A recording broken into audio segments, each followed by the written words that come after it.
सभी लोग कौन है? रूस के एसवीआर के जासूस। इनके हाथ में कोई बंदूक नहीं है यार, कोई बॉम्ब नहीं है, और इन्हें कोई धमाका नहीं करना। इन्हें सिर्फ क्या करना है? आपके दिमाग को कैप्चर करना है, और यही आज की असली जंग है। तो एसवीआर हो या चाहे आरएनडब्ल्यू हो या एमडब्ल्यूएस हो या मोसाद हो या आईएसआई हो, हर एजेंसी इसी पैटर्न को फॉलो करते हैं यार। हर आदमी के बारे में डिटेल निकालना शुरू किया जो पार्कों में मिलते थे, जो इस तरह से क्या है रशिया के अंदर जाते थे और जो कैफे के अंदर बैठते थे, मोबाइल का नेटवर्क या वाईफाई का नेटवर्क यूज नहीं करते थे। अमेरिका के अंदर, न्यूयॉर्क के अंदर एक रियल एस्टेट की एजेंट, एक लड़की जो फुल इंग्लिश में बात करती थी, उसकी बॉडी लैंग्वेज में पूरा कॉन्फिडेंस, वो हर सैटरडे संडे को पार्टी इनवाइट किया करती थी, महंगे शौक। लेकिन असल में वो क्या थी? एसवीआर की एक हाईली ट्रेंड जासूस थी, ऑपरेशन घोस्ट। आप एक पल के लिए सोचकर देखो कि न्यूयॉर्क की सड़कों पर कुछ लोग आपके बगल से गुजर रहे हैं, सामने एक कॉफी शॉप है जहां पर एक बहुत सुंदर सी लड़की कॉफी पी रही है, और आपके बगल से एक बिजनेसमैन गुजरा जिसके हाथ पर फोन है और नॉर्मली बात कर रहा है। 2-3 बच्चे भी जा रहे हैं, उनके साथ उनके पेरेंट्स भी हैं। ऐसा लग रहा है कि उन बच्चों को उनके घर वाले स्कूल छोड़ने जा रहे हैं। ये सब नॉर्मल लगता है, लेकिन अगर मैं आपसे ये कहूं यार ये सब कुछ नॉर्मल नहीं है, ये दुनिया की किसी पावरफुल एजेंसी की लिखी हुई एक स्क्रिप्ट है जिसको जासूस, स्पाई असल में फॉलो कर रहे हैं। इनमें से ज्यादातर लोग कौन है या सभी लोग कौन है? रूस के एसवीआर के जासूस। इनके हाथ में कोई बंदूक नहीं है यार, कोई बॉम्ब नहीं है, और इन्हें कोई धमाका नहीं करना। इन्हें सिर्फ क्या करना है? दिमाग के साथ खेलना है, आपके दिमाग को कैप्चर करना है, और यही आज की असली जंग है। इस ऑपरेशन का नाम था ऑपरेशन घोस्ट, जहां पर सीआईए ने, जो दुनिया की सबसे पावरफुल एजेंसी में से एक है, कैसे उसने रशिया के एसवीआर के सभी जासूसों को पकड़ा, बल्कि पकड़ा ही नहीं, रशिया का एक बहुत बड़े ऑपरेशन को क्या किया? नाकाम किया। Sleeper agent. आपने हिंदुस्तान में भी बहुत सारी मूवीज देखी होंगी जहां पर हर बारी जिक्र किया जाता है स्लीपर एजेंट का। मैं आपसे ये पूछूं कि अगर स्लीपर एजेंट क्या है, मतलब एक ऐसा जासूस जो सालों तक क्या करता है, एक इंसान बनकर रहता है यार। वो आपके देश में आता है, शादी करता है, नौकरी करता है, घर खरीदता है, आपके और मेरे जैसे लोगों को अपना दोस्त बनाता है। लेकिन आपसे मैं ये कहूं कि ये पूरा का पूरा क्या है? कहानी का एक स्क्रिप्ट। ये एक ऐसा जासूस होता है जो फुल ट्रेंड होता है। ये सिर्फ क्या करता है? आदेश का पालन करता है। इसको सिर्फ एक ही चीज बताई जाती है कि तुम चुप रहो, अपनी पहचान बनाओ, और वक्त आने पर एक्टिव हो जाओ। वो वक्त कब आएगा ये कौन जानता है? ये उसका हैंडलर जानता है। वो कल भी हो सकता है और वो 20 साल के बाद भी हो सकता है। रशिया की सीक्रेट सर्विस, जो दुनिया की सबसे पावरफुल सीक्रेट सर्विस में से एक मानी जाती है, एसवीआर, उनकी फॉरेन इंटेलिजेंस सर्विस, 18 दिसंबर 1991 को इसको बनाया गया, क्योंकि यूएसएसआर के टूटने के बाद आप सभी को पता है कि 26 दिसंबर 1991 को यूएसएसआर टूट गया था।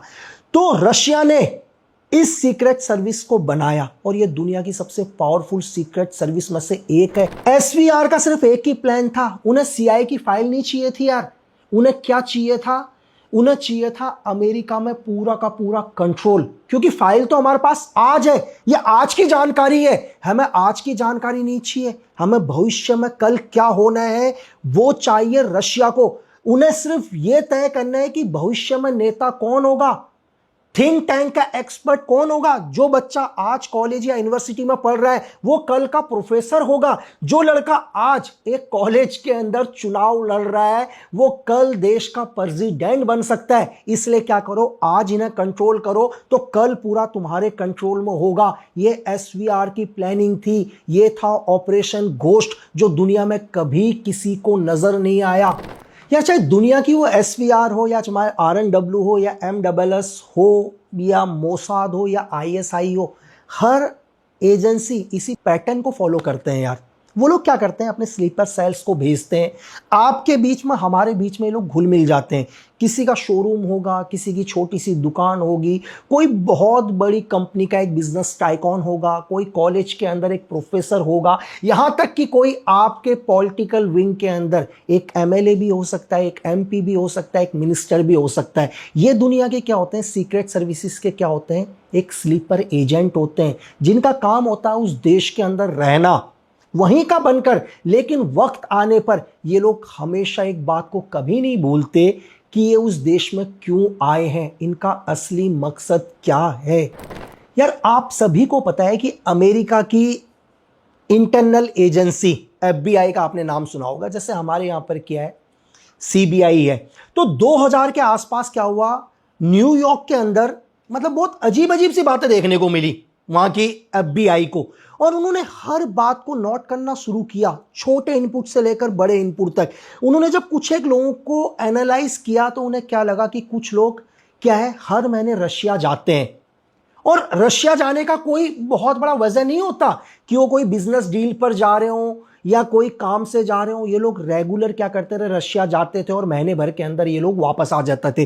तो एफबीआई ने इन लोगों की एक लिस्ट बनाई कि ऐसे कौन कौन से लोग हैं जो बिना काम से रशिया जाते हैं और फिर वापस अमेरिका में आते हैं। जब इन सब लोगों को उन्होंने फॉलो करना शुरू किया तो इन्होंने क्या देखा कि यही लोग क्या करते हैं, पार्कों के अंदर आते हैं आपस में और 2-3 मिनट की आपस में बात करते हैं, फिर ये वापस चले जाते हैं। ये लोग क्या करते हैं, कैफे के अंदर आते हैं और कैफे में बैठकर क्या करते हैं, कॉफी पीते हैं। लेकिन एक सबसे बड़ी चीज, ये उस कैफे का वाईफाई यूज नहीं करते। ये हमेशा क्या करते हैं, अपने पास एक पोर्टेबल वाईफाई जैसे हम लोग भी यूज करते हैं वो लेके चलते हैं। तो एफबीआई को बहुत अजीब सी लगी ये चीज। यार, अगर आज हम भी स्टारबक्स या सीसीडी या दुनिया के किसी भी कैफे में बैठे होते तो हम नॉर्मली क्या करते हैं, वहीं का वाईफाई यूज करते हैं ना यार, या अपने मोबाइल का नेटवर्क यूज करेंगे। लेकिन हम अपने साथ एक पोर्टेबल वाईफाई लेकर नहीं चलते। तो एफबीआई को ये क्या लगा, बहुत ही अलग लगा, ये नॉर्मल नहीं है। और इसके बाद ये लोग क्या करते थे, जब इन्हें फॉलो करना शुरू किया, ये लोग क्या करते, अपने मोबाइल की बैटरी को निकाल देते थे, यानी कि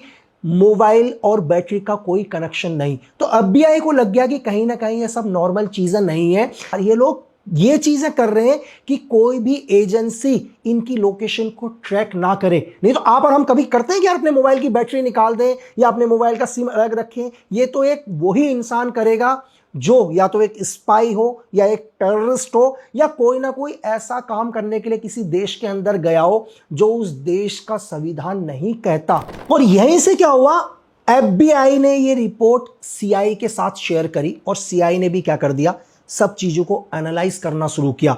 हर आदमी के बारे में डिटेल निकालना शुरू किया जो पार्कों में मिलते थे, जो इस तरह से क्या है रशिया के अंदर जाते थे और जो कैफे के अंदर बैठते थे, मोबाइल का नेटवर्क या वाईफाई का नेटवर्क यूज नहीं करते थे। लेकिन यहां पर सीआईए ने एक बहुत बड़ा स्टेप लिया। सीआईए के पास उन सब लोगों की लिस्ट आ गई थी जो भी लोग ऐसा कर रहे थे न्यूयॉर्क या पूरे अमेरिका में। लेकिन सीआईए या एफबीआई ने उनमें से किसी को भी अरेस्ट नहीं किया। ये 2000 की बात है। बस उन सभी लोगों को क्या कर दिया, फॉलो करना शुरू कर दिया। इन सभी लोगों के घर के अंदर सीसीटीवी कैमरे लगा दिए, हिडन डिवाइस लगा दिए, इनकी गाड़ी के अंदर ट्रैकर लगा दिया। इन किसी को भी ये नहीं पता था कि हमारा पूरा घर, हमारी गाड़ी, हर चीज के ऊपर सीआईए या एफबीआई क्या कर रही है, 24/7/365 डेज सर्वेलेंस कर रही है। इनकी हर बात को सीआईए ने क्या कर दिया, ट्रैक करना शुरू कर दिया। और ये लोग अपनी एक्टिविटीज को धीरे धीरे कर रहे थे, ये सारे के सारे स्लीपर सेल।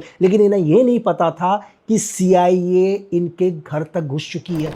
और इन 9 लोगों को जब सीआईए ने ट्रैक किया तो इन 9 लोगों की ब्राउजर हिस्ट्री के ऊपर ट्रैक करके या इनके मोबाइल की हर वो इंफॉर्मेशन या इनकी हर वो चीज जो सीआईए के लिए इंपॉर्टेंट थी, यहां तक कि इनके घर का कचरा यानी कि गार्बेज भी क्या करते थे, सीआईए वाले ही लेकर जाते थे। जो एक नॉर्मली तरीके से हमको ये लगता है कि हमारे घर का कूड़ा क्या है, एक सफाई कर्मी वाला लेके जा रहा है, लेकिन वो क्या था, वो भी एक सीआईए का एजेंट था कि आज ये लोग क्या खा रहे हैं, आज इनके घर का माहौल कैसा है। सपोज करो कि आज इनके घर में बहुत अच्छा खाना बना है तो इसका मतलब ये लोग बहुत खुश है, आज इन लोगों ने पार्टी इंजॉय करी है। आज इन्होंने अपने घर का कुछ भी खाना नहीं खाया और बाहर फेंक दिया, तो सीआईए एनालाइज लगा देती थी कि नहीं यार, आज इनके घर में टेंशन हुई है और उस टेंशन के कारण उन्होंने घर में खाना भी नहीं खाया, कोई मतभेद हुआ है। तो कचरे की उस छोटी सी चीज से भी क्या करने लग गई थी, सीआईए इनको क्या करती थी, ट्रैक करती थी। और धीरे धीरे सीआईए इस कहानी की मेन हीरोइन एना चापमैन तक पहुंची। और जैसे ही एना चापमैन तक पहुंची, एना चापमैन उस टाइम क्या थी, अमेरिका के अंदर, न्यूयॉर्क के अंदर एक रियल एस्टेट की एजेंट, एक लड़की जो फुल इंग्लिश में बात करती थी, उसकी बॉडी लैंग्वेज में पूरा कॉन्फिडेंस, वो हर सैटरडे संडे को पार्टी इनवाइट किया करती थी, महंगे शौक। लेकिन असल में वो क्या थी, एसवीआर की एक हाईली ट्रेंड जासूस थी, जिसको अमेरिका भेजा ही किस लिए था, ताकि सीआईए की हर इंफॉर्मेशन या आने वाले अमेरिका के अंदर कौन मिनिस्टर बनेगा, कौन बड़ा बिजनेस टाइकॉन बनेगा, कौन प्रोफेसर बनेगा, इन सब के साथ क्या हो, इसकी दोस्ती हो। अब जब सीआईए ने इस लड़की के बारे में पूरी डिटेल इंफॉर्मेशन पता करना चाहा, तो पता चला कि एना क्या है, रशिया की रहने वाली है। तो सीआईए को बहुत शौक लगा, क्योंकि एक्चुअली में जब एना अमेरिका आई थी तो उसकी जो पासपोर्ट था वो क्या था, एक ब्रिटेन पासपोर्ट था, कि वो ब्रिटेन से मतलब अमेरिका आई है। तो बहुत शौक लगा सीआईए को, यार ये कैसे हो सकता है, क्योंकि उसके जो भी डॉक्यूमेंट्स हैं वो तो ब्रिटेन के थे।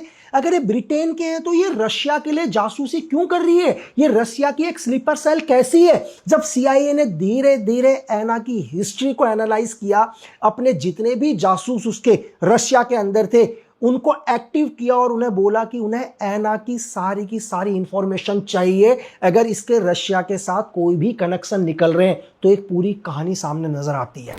तब सीआईए को पता चलता है कि यार एना तो एक्चुअल में क्या था, रशिया की थी। 1982 में जब यूएसएसआर हुआ करता था तो एना का जन्म हुआ रशिया में।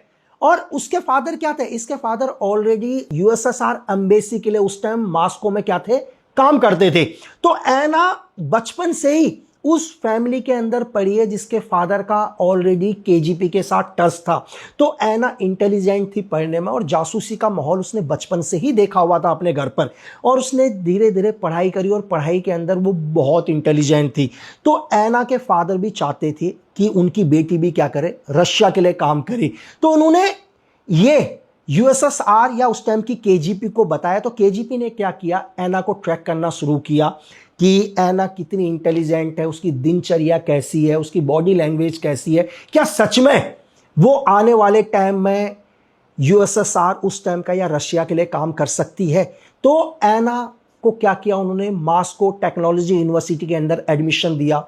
वहां भी एना ने टॉप किया, कंप्यूटर नेटवर्क से लेकर कम्युनिकेशन सिस्टम से लेकर साइकोलॉजी से लेकर बॉडी लैंग्वेज, हर चीज को क्या किया, उस टाइम की केजीपी ने एना को ट्रेन करा।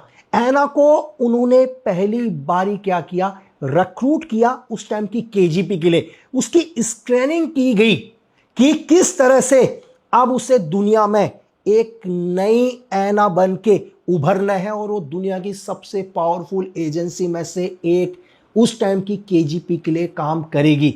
अब एना को सिर्फ एक ही चीज समझाया गया कि सिर्फ स्मार्ट बनने से ही काम नहीं होगा, आपको लोगों को अट्रैक्ट भी करना पड़ेगा। जो इंसान आपसे सिर्फ एक बारी बात करे वो आपको अपने जीवन भर कभी ना भूले।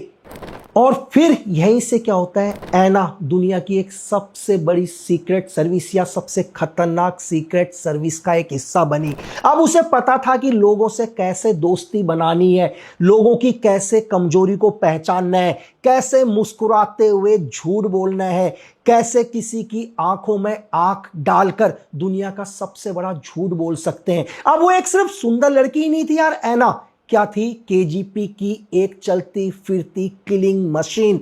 और पहली बार उसको रशिया से बाहर भेजा गया, क्योंकि तब तक यूएसएसआर टूट गया था। उसे लगभग 1995 में क्या किया, पहली बार उसे एक नए पासपोर्ट के साथ ब्रिटेन भेजा। और उसका सिर्फ एक ही काम था, ब्रिटेन में एक अच्छे बिजनेसमैन को अपने प्यार में फंसाना और एक नई कहानी के साथ पेश करना। तो उसने एक बिजनेसमैन से शादी करी इंग्लैंड में। तो ट्रेनिंग का अगला हिस्सा क्या था कि धीरे धीरे उस ब्रिटिश जो बिजनेस टाइकॉन है उसके साथ एक मतभेद करना ताकि डिवोर्स हो जाए, और डिवोर्स भी हो गया। यहीं से कहानी खत्म हो जाती है, शादी की एक नई कहानी मिलती है। क्योंकि अब ऐना को क्या था, ऐना को एक नई नागरिकता मिल गई थी, और वो कहां की मिली थी, ब्रिटेन की। अब वो ब्रिटेन की नागरिक थी क्योंकि उसकी शादी एक ब्रिटिश बिजनेस टाइकॉन से हुआ। अब यहीं से क्या करती है, उसकी कहानी का अगला हिस्सा क्या था, वो अमेरिका जाएगी, न्यूयॉर्क जाएगी, एक नई लाइफ के साथ, एक नई आईडी कवर के साथ।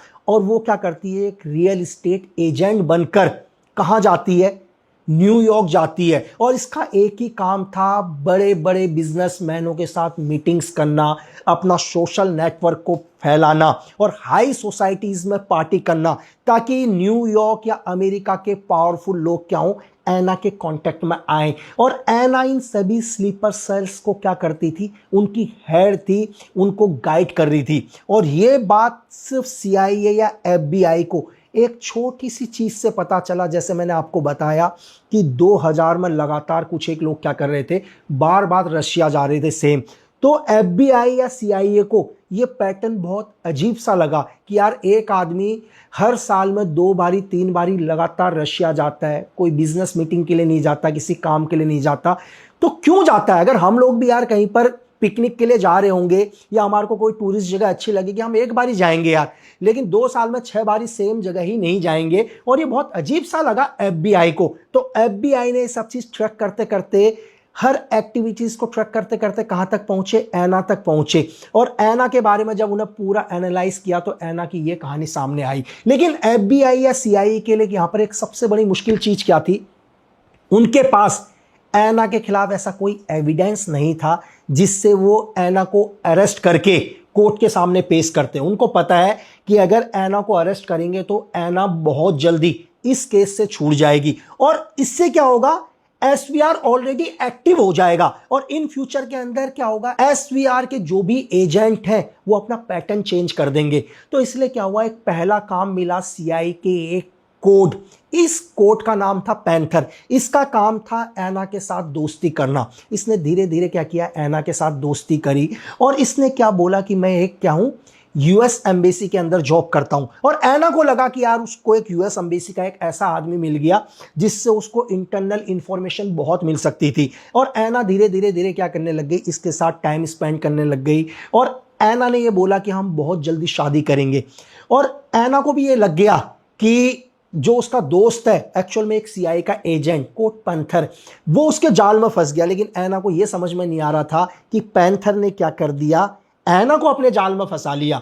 और धीरे धीरे क्या हुआ, छोटी छोटी इंफॉर्मेशन ऐना को देता। ऐना क्या करती, उन इंफॉर्मेशन को अपने पास रखती। और एक बार कोड पैंथर ने ऐना को एक ऐसी इंफॉर्मेशन दी अमेरिका को लेकर कि वो रशिया के अंदर एक बहुत बड़ा ऑपरेशन करने वाला है, और उसकी एक फाइल भी दी। ये ऐना के लिए एक बहुत बड़ी इंफॉर्मेशन थी। और ऐना ने क्या किया, ये इंफॉर्मेशन सीधे की सीधे अपने सिस्टम पर ऐड करके इनके जितने भी स्लीपर एजेंट थे US में, जो 9 थे, उनको ये मैसेज भेज दिया कि तुम एक्टिव हो जाओ, और अमेरिका यानी कि CIA बहुत बड़ा ऑपरेशन करने वाली है, कहां पर, रशिया के अंदर। लेकिन ये मैसेज जैसे उन 9 एजेंटों को मिला, ऐना को पता नहीं था कि CIA ने उन सभी मैसेजों के अंदर एक ट्रैकर लगाया हुआ है। जैसे ही मैसेज पहुंचे तो CIA पहले से ही एक्टिव थी। इन्होंने उन 9 के 9 ऐना को मिला के 10 स्लीपर सेल को अरेस्ट किया। और 27 जून 2010 को अमेरिका की CIA और FBI ने 10 लोगों को अरेस्ट किया, और इन सभी ने अपना जुर्म कबूल भी किया। इन्होंने बताया कि ये रशिया की SVR के लिए काम करते हैं, उसके सीक्रेट एजेंट हैं, और लगभग 12-13 साल से अमेरिका के अंदर एक स्लीपर्स एजेंट बनकर क्या कर रहे थे, काम कर रहे थे। लेकिन आप एक चीज ये सोचो कि CIA ने पूरे इस घोस्ट ऑपरेशन को 10 साल तक चलाया। वो चाहते तो 2000 में भी इन्हें अरेस्ट कर सकते थे, लेकिन उन्होंने 2010 में इन्हें अरेस्ट किया, इनके पूरे नेटवर्क को समझा। तभी इस ऑपरेशन का नाम रखा था ऑपरेशन घोस्ट, यानी कि एक भूत जो किसी को पता ही नहीं है। लेकिन उससे भी बड़ी चीज कि 27 जून 2010 को जब इन्हें अरेस्ट किया और दुनिया की सबसे पावरफुल एजेंसी एसवीआर, यानी कि पावरफुल एजेंसी में से एक एसवीआर ने अमेरिका के साथ एक डील करी 8 जुलाई 2010 को, लगभग 11-12 दिन के बाद ही इन सभी 10 एजेंटों को रशिया ने छुड़ा लिया। आप सोच सकते हैं कि किसी देश के 10 एजेंटों को अमेरिका ने पकड़ा और महज 11 दिन के बाद एसवीआर ने अपने 10 के 10 एजेंट छुड़ा लिए। और एसवीआर यानी कि रशिया ने बोला कि हम आपको आपके वो 4 एजेंट देंगे जो रशिया की जेलों में बंद हैं, लेकिन हमारी एक ही शर्त है कि आप हमारे 10 स्लीपर सेल कहो या स्लीपर एजेंट कहो या एसवीआर के टॉप के एजेंट करो, इनको छोड़ दो। तो ये होता है दुनिया का एक पावरफुल देश रशिया, उसका एक सबसे बड़ा उदाहरण है कि जिसके 10 एजेंट अमेरिका की धरती में पकड़े गए और महज 11 दिन के अंदर उसने अपने 10 के 10 एजेंटों को छुड़ा दिया, चाहे उसे अमेरिका के 4 एजेंट वापस देने पड़े, जिसमें से 2 एजेंट सीआईए के थे और 2 एजेंट MI6 के थे, जिनके बदले में रशिया ने अपने 10 एजेंट छुड़ाए। और आज अगर हम ऐना की बात करें तो आज ऐना रशिया के अंदर एक बहुत बड़ी सेलिब्रिटी है जो कई टीवी शो करती है, कई टीवी शो को होस्ट करती है। लेकिन इससे सिर्फ एक चीज समझ में आता है और रशिया पूरी दुनिया के अंदर एक इंफॉर्मेशन देता है कि अगर हमारा कोई भी एजेंट दुनिया में काम करेगा, अगर उसके ऊपर कभी भी कोई मुसीबत आएगी तो रशिया हमेशा अपने एजेंटों के साथ खड़ा रहेगा। और दूसरा, CIA और FBI के इस ऑपरेशन को कि उसने 10 साल तक अपने देश में एक ऑपरेशन किया जिसकी भनक दुनिया की सबसे खतरनाक एजेंसी में से एक एसवीआर तक को पता नहीं चला, और 10 साल के बाद 10 एजेंटों को अरेस्ट किया। इसलिए मैं आपसे हमेशा कहता हूं कि दुनिया में आप सिर्फ अपने मुल्क के लिए काम करो, अपने देश के लिए काम करो, क्योंकि देश प्रेम से बड़ा दुनिया में कोई धर्म नहीं।